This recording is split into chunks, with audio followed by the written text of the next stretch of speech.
सत्य घटना पर आधारित डॉक्टर वृंदावन लाल वर्मा की कहानी विराटा की पद्मिनी भाग 15। बड़ी रानी के महल में छोटी रानी को रखने का बाद जनार्दन ने सोचा अच्छा नहीं किया। एक तो कि छोटी रानी शायद उन्हें भी विचलित करने की कोशिश करें और दूसरे कि वह निकल भागने का अधिक सुविधा है। उसे इस बात का पछतावा था कि राजा की भावुकता का नियंत्रण न कर पाया और स्वयं भी एक छोटे से कष्ट से बचने के लिए दूसरे बड़े संकट में जा पड़ा। राजा ने छोटी रानी को बड़ी रानी के भवन में भेज देने का बाद पहरा शिथिल कर दिया और रामदयाल की उसकी सेवा में बने रहने का अनुमति दे दिया। जो लोग बड़ी रानी की टहल में रहते थे उन्हीं से छोटी रानी पर निगरानी रखने के लिए चुपचाप कह दिया, परंतु निगरानी नहीं हुई। राजा के साथ उस दिन जो वार्तालाप छोटी रानी का हुआ था वह लोगों पर प्रकट हो गया। उसी के बाद पहरा ढीला कर दिया गया था। किसे क्या पड़ी थी कि प्रकट व्यवहार को भूलकर गुप्त आदेश का अक्षरशः अनुसरण करे। जिन लोगों को यह काम सौंपा गया था उन्हें यह भी भय था कि यदि कोई बात राजा की मर्जी के खिलाफ हो गई तो जान पर आवेगी और राजा की मर्जी कब क्या है इस बात का पता लगा लेना किसी साधारण टहलेऊ या सिपाही के लिए संभव नहीं था। इस गलती को जनार्दन ने राजा को सुझाया भी, परंतु उन्होंने यह कहकर जनार्दन को शांत रहने की चेष्टा की कि विश्वास करने से विश्वास उत्पन्न होता है। जनार्दन ने ऊपर से तो कुछ नहीं कहा, परंतु विश्वस्त गुप्तचर नियुक्त कर दिए। महल के टहलों में से कोई पहचानते थे। गुप्तचरों के विषय में परस्पर कानाफूसी हुई। वास्तविक स्थिति का अनुमान करने के लिए इधर उधर के अटकल लगे। चर्चा बड़ी रामदयाल को भी मालूम हो गया। दोनों रानियों के लिए भी यह भेद रहस्य न रह गया। छोटी रानी के विश्वास हो गया कि देवी सिंह क्रूरता के लिए जिम्मेदार नहीं है, बल्कि जनार्दन, पुराना शत्रु जनार्दन ही है। बड़ी रानी को अपने भवन में छोटी रानी का आगमन अच्छा नहीं मालूम हुआ।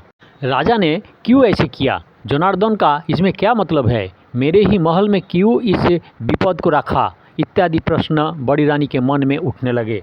बड़ी रानी का स्वभाव गिरती पाली का साथ देने का था, परंतु आपने पूर्व वैभव की स्थिति में जग जग पड़ने से रोकना किसके सामर्थ्य में है।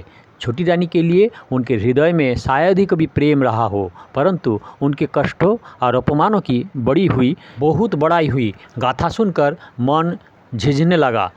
उस क्षोभ का वह किसी को भी लक्ष्य नहीं बनाना चाहती थी।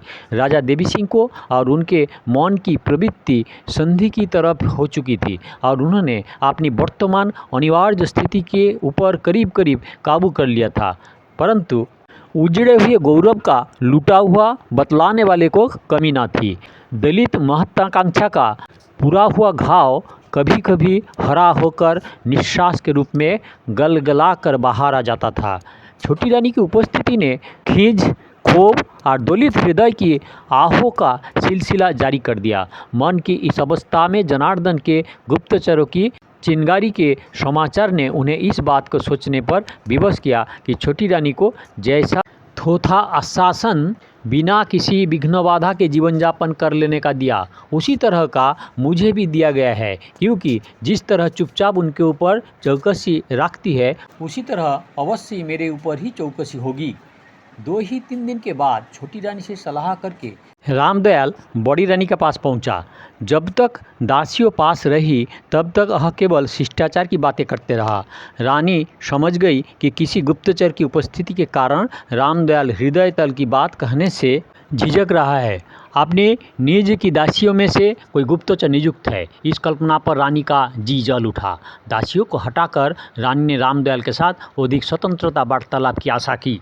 रामदयाल ने दासियों के चले जाने पर कहा, वह आपने छोटी है, आप क्या उनके किए ना किए की क्षमा कर देंगी? जो दुख आपको है वही उन्हें भी है। ठंडी सांस लेकर रानी ने कहा, उनमें से सब गुण है, केवल एक वाणी उनके काबू में होती तो वृथा का झंझट आपस में कभी ना होती। उनके कष्ट और अपमान की बात सुनकर हृदय बैठ जाता है। रामदयाल ने इधर उधर की बातें करने के सिवा उस समय और कुछ नहीं कहा। जाते समय बोला, यदि काकौजू आपके पास आवे तो क्या आपको अखरेगा? बड़ी रानी की पूजा उनके स्वाभिमान के पास से भी अधिक हो गई। आंखें झलक पड़ी। रुद्ध कंठ से कहा, क्या कोई और है? अवश्य आवे। बहुत अच्छा महाराज, कहकर रामदयाल चला गया। महाराज शब्दों के संबोधन में खोखलेपन की पूरी खाई अवगत करके बड़ी रानी को अपनी असमर्थ अवस्था पर परिताप हुआ। नियुक्त समय पर छोटी रानी बड़ी रानी के पास आई। बड़ी का चरण स्पर्श द्वारा अभिवादन किया। बड़ी ने आशीर्वाद देना चाहा। क्या आशीष देती? कोई गुप्त वेदना हृदय में जाग पड़ी और मुंह पर आंसुओं के बूंद झलक उठी। छोटी रानी भी घूंघट मारे रोई, परंतु बड़ी रानी ने नहीं मालूम हुआ कि उसके आंसुओं ने घूंघट की भिगो पाया या नहीं।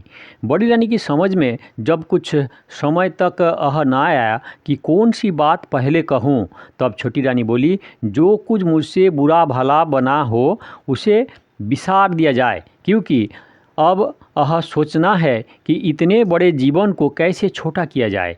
बड़ी ने कहा, मैं तो आज ही जीवन को समाप्त करने के लिए तैयार हूँ। अब और क्या देखना है? किसके लिए जीऊँ? छोटी रानी ने जरा घूंघट उघाड़ा। बोली, मैं केवल एक अनुष्ठान के लिए अब तक जीवित बनाए हुए हूँ। बात फैल भी आई है, परंतु मुझे उसकी चिंता नहीं। आज्ञा हो तो सुझाऊँ। अवश्य अवश्य। जनार्दन हम लोगों के सर्वनाश की जड़ है। अब उसकी चर्चा व्यर्थ है। अब चर्चा अमीठ है। क्या भूल गई किस तरह से उस महाराज के हस्ताक्षर का जाल किया? किस तरह उसने एक अनजान लड़के को अपना खिलौना बनाकर सारे राज्यों को बागडोर अपने हाथ में रखी है? इन प्रश्नों का बड़ी रानी ने कोई उत्तर नहीं दिया। नीचा सिर कर लिया। छोटी रानी ने जरा धीमे होकर कहा, असल में हम लोग राज्य के अधिकारी हैं। वीराने को अपनी संपत्ति भोगने देखकर छाती सुलग जाती है। वही मेरा दोष है, यही मेरा पाप है। पर इसका प्रतिकार क्या हो सकता है? जो भाग्यों में लिखा है सो होकर रहेगा। हमारे भाग्य में सब दुख और जनार्दन के भाग्य में हमारा अपमान करना ही लिखा है। अभी कैसे कहा जा सकता है? बड़ी रानी छोटी का मुंह ताकने लगी। छोटी रानी ने उत्तेजित होकर कहा, हमारे भाग्य में राज्य लिखा है, प्रजापालन लिखा है और जनार्दन के भाग्य में प्राणवध का दंड बदा है। मुझे देवी ने सपना दिया है। देवी के सपने के बात सुनकर बड़ी रानी बोली, आली मर्दान को तुमने क्यों निमंत्रण किया? इसे लोग अच्छे नहीं कहते। न कहे अच्छा, छोटी ने कहा। कष्ट से पार पाने के लिए मैंने उसके पास राखी भेजी थी। और क्या करती? देवी का मंदिर तोड़ने आया है? नहीं। और मंदिर का पुजारी को, जो देवी का अवतार भी मानी जाती है, नष्ट करने। इसमें बिल्कुल तथ्य नहीं। हमारे विरुद्ध प्रजा को उभारने के लिए ही जनार्दन इत्यादि ने षड्यंत्र खड़ा किया है। लोचन सिंह सौगंध खाकर कहता है, और नीच नराधम पशु की बात मत करो। उस जैसे हृदयहीनता पत्थर की शिलाओं में भी ना होगी। ऐसा मूर्ख, ऐसा अभिमानी। बड़ी रानी ने धीरे से छोटी रानी के उग्रता को बढ़ते हुए वेग को रोकने के लिए ठोक कर कहा, अपने स्वभाव को अपने हाथ में रखो। जो कुछ करो समझबूझ कर करो। हमारे निर्बल हाथों में कोई शक्ति नहीं। जो सरदार किसी समय तलवार थे उसके भी मुरझा गए हैं। अब कदाचित कोई साथ न देगा। सब पाजीपन जनार्दन का है। छोटी रानी ने धारा प्रवाह में कहा, जिस समय सरदार मुझे नांगी तलवार लिए घोड़े की पीठ पर देखेंगे उस समय उनके बाहु फड़क उठेंगी। न्याय और धर्म का साथ देने में मनुष्य को विलंब नहीं होता। बिखरी हुई सोई हुई शक्तियाँ, मुरझाई हुई अचेत आत्माएं धर्म के लिए सिमट कर प्रचंड रूप धारण करती है। और उद्दत्त प्रबलता के इन काल्पनिक चित्रों से जरा भयभीत होकर बड़ी रानी बोली, तुम ठीक कहती हो, परंतु इस विषय पर फिर कभी शांति के साथ बातचीत होगी। तब तक सावधानी के साथ अपने मन में रखो। मैं किसी से नहीं डरती। छोटी रानी ने कहा, मन की बात मन में ही बंद कर लेने से वही के होकर रह जाती है। आपको सीधा पाकर ही तो इन लोगों की बन गई है। आप कैसे इन लोगों के करतूतों को सहन करती है? इसका उत्तर बड़ी रानी ने एक लंबी सांस लेकर दिया।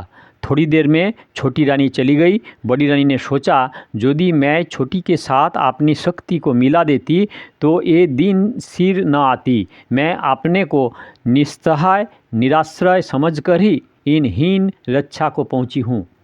यह है कहानी विराटा की पद्मिनी का 15वां भाग।